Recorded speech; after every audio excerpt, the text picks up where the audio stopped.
Hello everyone, welcome to Physics Mafia. Today we are going to discuss problem number 1.89 from Erodo-Hitley series. Circular की dynamics का problem का मतलब circular dynamics का problem है और हमें दे रखा है कि साइक्लिस्ट राइड करता है along circumference circular horizontal plane of radius capital R and the friction of coefficient depends only on the radius distance from the centre O से डिस्टेंस स्मॉल आर पर ये coefficient of friction k naught 1 small R by capital R depend करता है। यानी कि वो circumference के लोग सर्कुलर पाथ में सेंटर के अबाउट सर्कुलर पाथ में अलग अलग रेडियस में घूम सकता है। अगर वो अलग अलग रेडियस में घूम सकता है लेकिन अलग अलग जगह पर जो अवेलेबल फ्रिक्शन है वो अलग अलग है और के इस तरीके से वेरी करता है। मान लो स्मॉल आर की वैल्यू कैपिटल आर सर्कमफेरेंस पर चला जाऊँ मैं, कैपिटल आर रेडियस का प्लेटफॉर्म है उसमें अलग अलग रेडियस पर घूम करके देखता है। तो कैपिटल आर अगर मैं रख दूंगा तो यहाँ पर जो कैपिटल आर रख दूंगा तो ये 1 बन जाएगा, 1 माइनस 0, यहाँ पर फ्रिक्शन 0 है। और अगर स्मॉल आर 0 है सेंटर पर देखूंगा तो फ्रिक्शन मैक्सिमम है, यानी कि सेंटर से बाहर की तरफ जाते हैं फ्रिक्शन की अवेलेबिलिटी घटती जा रही है, फ्रिक्शन कोफिशिएंट घटता जा रहा है। तो अब वो अलग अलग रेडियस में घूमेगा तो उसकी मैक्सिमम स्पीड किसी भी रेडियस में घूमने की डिपेंड करेगी कि वहां पर मैक्सिमम कितना फ्रिक्शन मिल सकता है। अब वो फ्रिक्शन जैसे जैसे बाहर की तरफ जा रहा हूँ वो कम हो रहा है और रेडियस भी बढ़ रही है, तो उसके हिसाब से मैक्सिमम वेलोसिटी किसी भी रेडियस में घूमने की वो बदल सकती है। समझ में आ गई बात? वो बदलेगी तो फिर बताना है हमें कि वेयर के not is constant, find the radius of the circle with the centre of the point along which the cyclist can ride with the maximum velocity. यानी कि सेंटर से कितनी रेडियस पर अगर उस पार्टिकल को उस कार साइक्लिस्ट को सर्कुलर मोशन करना चाहिए कि वो अपनी पूरी ऑल पॉसिबल वेलोसिटीज के हिसाब से मैक्सिमम वेलोसिटी में घूम पाए। यहाँ की मैक्सिमम वेलोसिटी अलग हो सकती है, यहाँ की मैक्सिमम अलग हो सकती है, यहाँ की अलग, यहाँ की अलग। उन मैक्सिमम वेलोसिटीज में भी किस रेडियस पर जो वेलोसिटी आएगी वो सबसे मैक्सिमम होगी।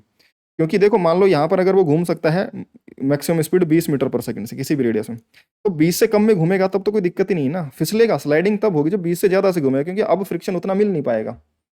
तो हर एक रेडियस की अपनी एक मैक्सिमम लिमिट है कि यहाँ इस रेडियस में इतनी मैक्सिमम से घूम सकता है, लेकिन वो मैक्सिमम लिमिट का भी मैक्सिमम वैल्यू किस रेडियस पर आएगा कि यहाँ पर अगर वो 10 से घूम पा रहा है, यहाँ पर 20 से, यहाँ पर 15 से, फिर 10 से, 5 से, तो जो 20 आया बीच में ये मैक्सिमम है अपनी इस रेडियस में। बाकी सभी रेडियस के कंपैरिजन जो मैक्सिमम वैल्यूज हैं इस रेडियस पर वो अपनी मैक्सिमम लिमिट पर है, वो मैक्सिमम वैल्यू भी हमें वो वाली वैल्यू बतानी है।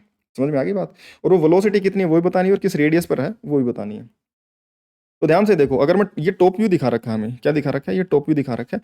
तो इनटू द प्लेन इस पर सर, इनटू द प्लेन इस पर एमजी लग रहा होगा, क्या लग रहा होगा, एमजी लग रहा होगा इसमें इनटू द प्लेन क्रॉस में। और नॉर्मल किधर लग रहा होगा, नॉर्मल लगा होगा डॉट में, और नॉर्मल एमजी के बराबर होगा। ये बात सही है क्या? क्योंकि ना तो इस प्लेन से बाहर आ रहा है आउट ऑफ द प्लेन, ना अंदर जा रहा है, इस प्लेन में हॉरिजॉन्टल प्लेन में घूम रहा है। टॉप से देख रहे हैं तो हॉरिजॉन्टल प्लेन ऐसा ही दिखेगा हमें, ठीक है। अच्छा, अब हॉरिजॉन्टल प्लेन यानी कि सरफेस के पैरेलल हॉरिजॉन्टल प्लेन, उसमें एक ही फोर्स हो सकता है, फ्रिक्शन फोर्स। तो इसको रिक्वायर्ड सेंट्रीपिटल फोर्स जो सर्कल में घूमने के लिए चाहिए वो किससे आएगा, फ्रिक्शन से।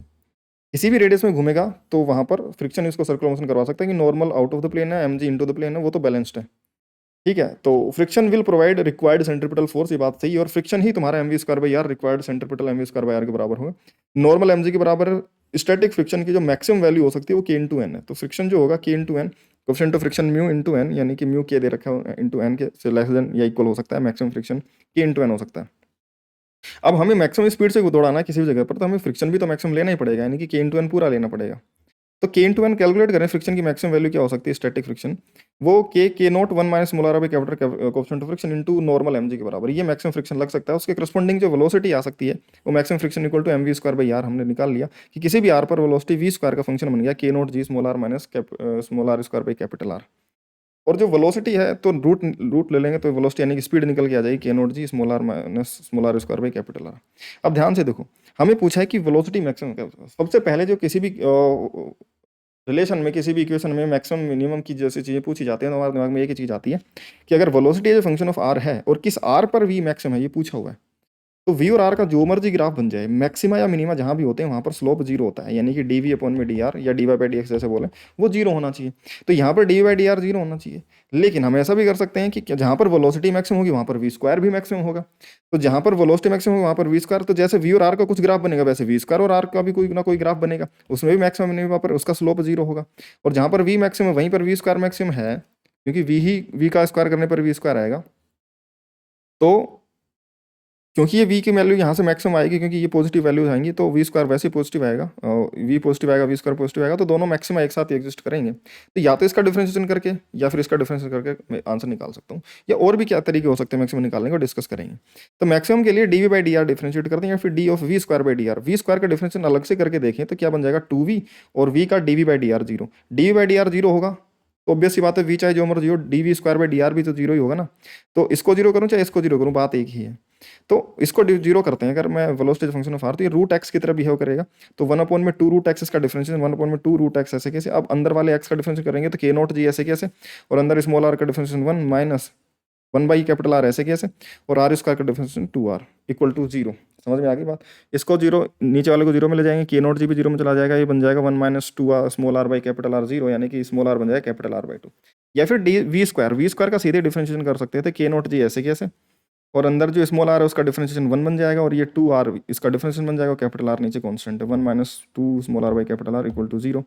और इसको जीरो के इक्वल कर देंगे, 2 स्मॉल आर बाई कैपिटल उधर जाएगा, स्मॉल आर आ जाएगा कैपिटल आर बाई 2। या फिर ऐसे भी निकाला जा सकता है कि हम देखें कि वी स्क्वायर जो है, वी स्क्वायर की पावर कितनी है 1। इधर की तरफ ये जो फंक्शन, इसको थोड़ा सा सिंप्लीफाई कर लेते हैं, एक्सपेंड कर लेते हैं। के नॉट जी अपॉन में 1/r, sorry k naught G by R, और माइनस में into R square plus k naught G into small R, इसको मल्टीप्लाई कर लेते हैं, एक्सपेंड कर लेते हैं। यहाँ से देखोगे तो वी स्क्वायर की पावर 1 है, वी स्क्वायर को ही एक वेरिएबल y मान लूँ तो ये y की पावर 1 है, और इधर r एक वेरिएबल है तो r की पावर 2 है, यानी कि r को x मान लो तो x स्क्वायर। तो y की पावर 1 और x स्क्वायर जैसी इक्वेशन है, ax square plus bx plus c जैसी, c जहाँ पर जीरो है। तो ये तो क्वाड्रेटिक इक्वेशन है, पैराबोलिक इक्वेशन, यानी कि वी स्क्वायर का अगर तुम ग्राफ बनाओगे तो पैराबोला बनेगा, साफ साफ दिख रहा है।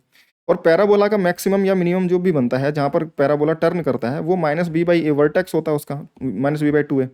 तो यहाँ पर क्योंकि आर स्क्वायर यानी एक्स स्क्वायर का कोफिशिएंट नेगेटिव है, क्योंकि ये सारी चीज़ें पॉजिटिव हैं, तो ये नेगेटिव माइनस ऐसे रहेगा, तो इसमें डाउनवर्ड पैराबोला बनेगा, और डाउनवर्ड पैराबोला बनेगा उसमें मैक्सिमम एग्जिस्ट करेगा। तो वी स्क्वायर की मैक्सिमम वैल्यू के लिए एक्स यानी कि आर तुम्हारा माइनस बी बाई 2 होगा, वर्टेक्स पर होगा। तो माइनस बी बाई 2 में माइनस बी यानी कि एक्स पावर 1 आर की पावर 1 का कोफिशिएंट के नोट इंटू जी, माइनस ये था ही, अपॉन में 2 इंटू ए क्या है, माइनस का के नोट जी बाई आर, ये ए है, के नोट जी कट जाएगा, आर ऊपर चला जाएगा, आर बाई 2। किसी भी तरीके से हम स्मॉल आर की वैल्यू निकाल सकते हैं, ये आर बाई 2 आएगी, यानी कि सेंटर से स्मॉल आर बाई 2 इस डिस्टेंस पर, बिल्कुल मिड पॉइंट पर, ये मिड पॉइंट पर अगर तुम सर्कुलर मोशन करोगे तो वहां पर जो पॉसिबल मैक्सिमम स्पीड्स हैं उनकी भी मैक्सिमम वैल्यू रहेगी। समझ में आ गई बात। तो स्मॉल आर की वैल्यू कैपिटल आर बाई 2 पर ऐसा होगा, और मैक्सिमम स्पीड निकालनी होगी तो हम क्या करेंगे, स्मॉल जो वेलोसिटी का एक्सप्रेशन था इसमें स्मॉल आर की वैल्यू दोनों जगह रख देंगे, आर बाई 2, और उसको सोल्व कर लेंगे, आंसर आ जाएगा तुम्हारे पास में कितना, के नॉट जी आर अपॉन में 2। समझ में आ गई बात। तो यार रूट के नॉट जी आर बाई 2 ये तुम्हारा मैक्सिमम स्पीड आ जाएगी। आई होप कि सॉल्यूशन तुम्हें समझ में आया होगा, और डिफरेंट डिफरेंट तरीके तुम्हें मैक्सिमम मिनिमा के भी अप्रोच करने के लिए तुम्हें समझ में आए होंगे। अगर क्वाड्रेटिक इक्वेशन हो तो ये भी एक तरीका हो सकता है। उसके अलावा वी मैक्सिमम है तो वी स्क्वायर मैक्सिमम, इसी को सीधे डिफरेंशिएट कर सकते थे, या फिर इसको भी कर सकते हैं, है ना। डिफरेंट डिफरेंट तरीके हो सकते हैं। अगर ये क्वाड्रेटिक इक्वेशन नहीं है, वैसा कुछ है पावर 3 पावर 4, तो फिर डिफरेंशिएशन एक तरीका बच जाता है हमारे पास, तो हम उससे भी कर सकते हैं। ठीक है, तो ठीक है यार, आई होप कि चीज़ें समझ में आ गई होंगी। और कोई भी डाउट हो तो अपना टेलीग्राम पर जो डाउट ग्रुप है, माफियाज डाउट किलर्स ग्रुप, वहाँ पर आकर के ज्वाइन कर सकते हो। उसमें जो भी डाउट हो तो मुझसे डिस्कस कर सकते हो। साथ ही साथ अपना जो टेलीग्राम का चैनल है फिजिक्स माफिया करके, उस पर उसको भी ज्वाइन कर लें, ताकि तुम्हें क्लासेस की लिंक वगैरह, सारी अपडेट्स वगैरह वहाँ पर मिलती रहे। दोनों लिंक तुम्हें डिस्क्रिप्शन में मिल जाएंगी, वहाँ से जाकर के ज्वाइन कर सकते हो। ठीक है, बाकी मिलते हैं यार ऐसे किसी अच्छे से कंसेप्ट के साथ नेक्स्ट वीडियो में। बाय।